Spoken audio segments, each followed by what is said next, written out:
Why do business owners struggle? In this episode, I'm going to share some of my personal experience with struggling in a business. There's a lot of different reasons why a business owner will struggle, but I'm going to break it down into 3 points that I think would help someone who finds themselves in a position where they're running a business. It's not really going well. They're not really sure where to make the changes or where to catch their footing. And so hopefully you find this helpful if you happen to be in that position. So in my experience, notwithstanding, there's a lot of reasons why business owners struggle. I think it breaks down into sort of 3 boxes, if you will. The first box is the box that you can't really do much about, and it's the market.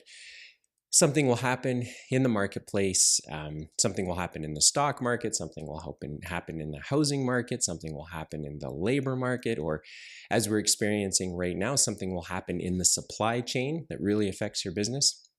And so a lot of business owners will struggle because of market conditions. Now, my opinion on this is that I think human nature says that we don't deal with anything until it's right in front of us as a raging fire. And if that's not your experience, that's certainly my experience, because that's how I generally have performed.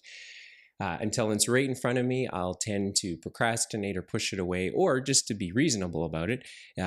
If there's no one raising an alarm or or bringing my attention to something, then I don't need to address it. And the market is one of those things where if your business is working well, if you have a pretty good pulse on your financial statements, your operations, your sales, your marketing, what you should be able to do at any point in time is look at the top of the funnel, marketing, look at sales, your team. So remember, marketing is one to many, sales is one to one. That's the context I use.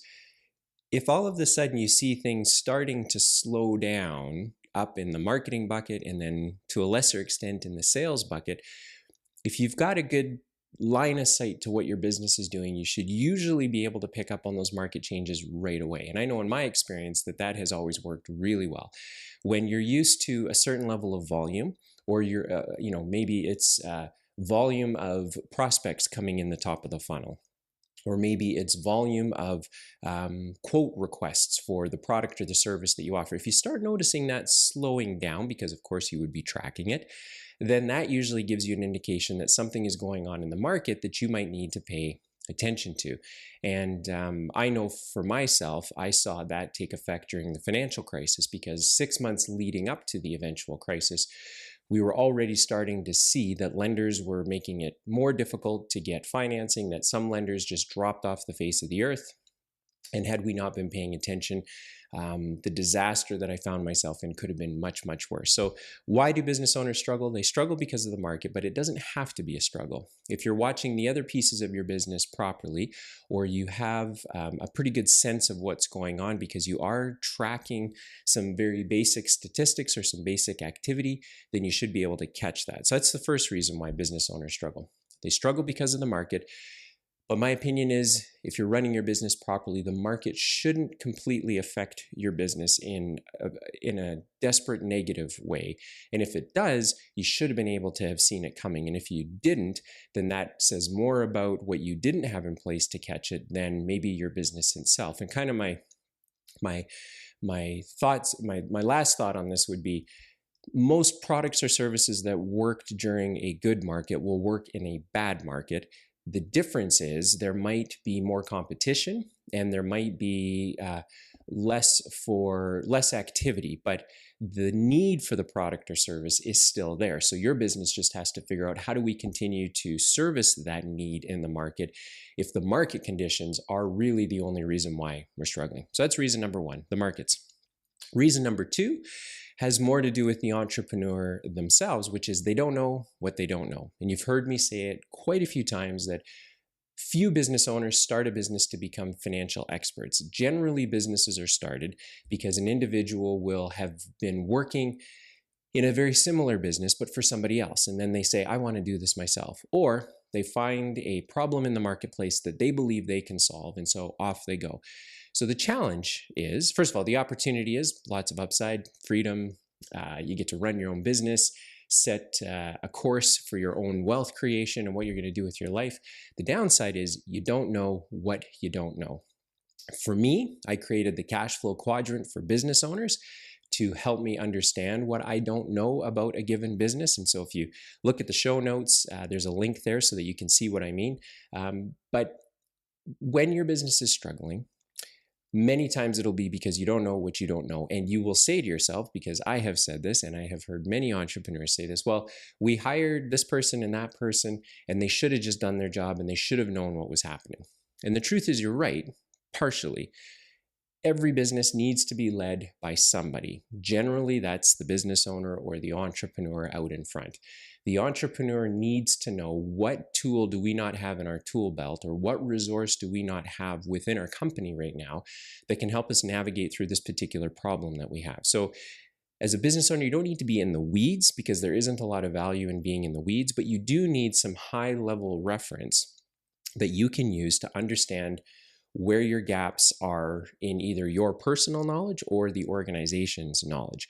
I know I was part of a company that had spent probably a year and a half transitioning over some very old legacy inventory systems. And it turned out that none of us, myself included, even knew how to do that. And so what we ended up doing was bringing somebody in on a short-term basis who had experience with that.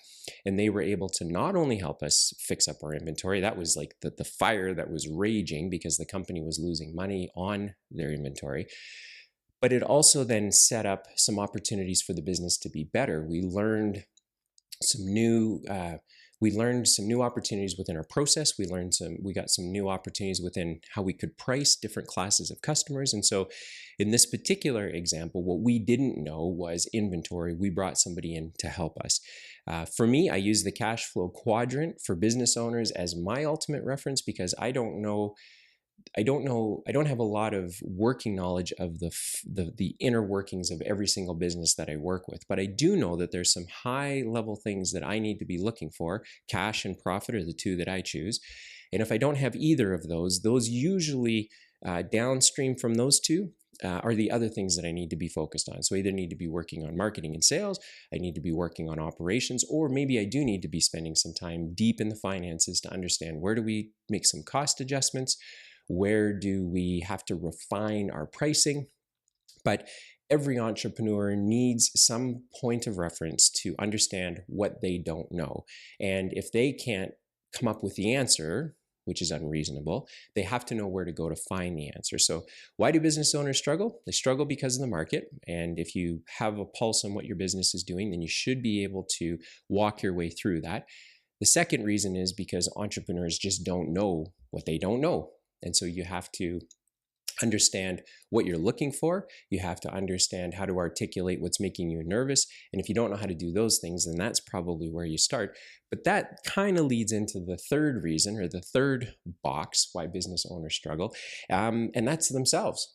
I know that I'm usually the reason something isn't working inside of our businesses. As the leader, my job is to get out in front, set the vision, set the strategy, help with the tactics, and then pick up any of the shortcomings that the business might not have, and fill them in until such time as someone else can. But I can also get in my own way. I have pride. I have an ego. I generally think if someone hasn't been, as you've heard me say, if someone hasn't been punched in the face enough times, then they don't know what they need to be doing in those moments where things aren't working out. And oftentimes we will deflect the problem to other people who didn't do their job. But I believe that leadership is a top-down exercise, meaning everything ultimately rolls up to the person who has to sign the check or make the decision. And oftentimes when a business owner is struggling, it has a lot to do with their own ego and pride. And so what do you do about that? Well, I don't know. For me, I have figured out a way just to acknowledge that that's what's at play. I think when you get into a situation, as many business owners do, where the world is on fire or your business is really experiencing some turbulence which you didn't expect, it's pretty hard to hang on to your ego and your pride when you have to have hard conversations with maybe the government, with maybe your creditors, your suppliers, your vendors. All of a sudden, humility enters the equation. Pride drops down a level, and then you can get very, very productive. So my encouragement would be, If you find what I've just shared at all off-putting, that's probably where maybe you need to start in terms of looking at why your business is struggling. You might be the problem. The market might be doing its thing, but guess what? The market's always going to be doing its thing. You may not know what you don't know, but guess what? You're never going to know everything. So ultimately, it kind of does come down to you. And for me, I've learned that when I can step out of my own way, when I can ask for help, when I can be honest about what's happening, that generally that's a pretty good step in the direction of helping to turn around a situation that really seems very, very dire. So why do business owners struggle? They can struggle because of the market.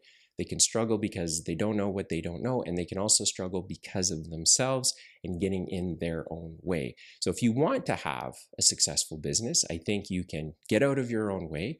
I think you can ask for help, and I think you need to develop a feedback loop within your business that tells you how things are going at a high level. So if things in the market change, you can catch them as they're changing, not after they have changed. So hopefully you found this interesting. Hopefully it was helpful. Take a look at the show notes if you want a link to the cash flow quadrant, which I developed as part of my playbook as a very helpful tool just to get a bird's eye view of what's going on and what needs to happen in order to get a business from one quadrant to the next, and ultimately making it a cash machine and as profitable as possible. So take a look at that. Reach out to me if you have any questions. If you say, hey, Dylan, I am a business owner that's struggling. I'd like to hear more about your personal experiences. Let's book a time. Let's figure out a way to connect. There's a link down in the show notes. You can also reach me on LinkedIn or Twitter or by email, and I'd be happy to have a chat with you. So thanks for tuning in to this episode, and hopefully you tune into the next one as well.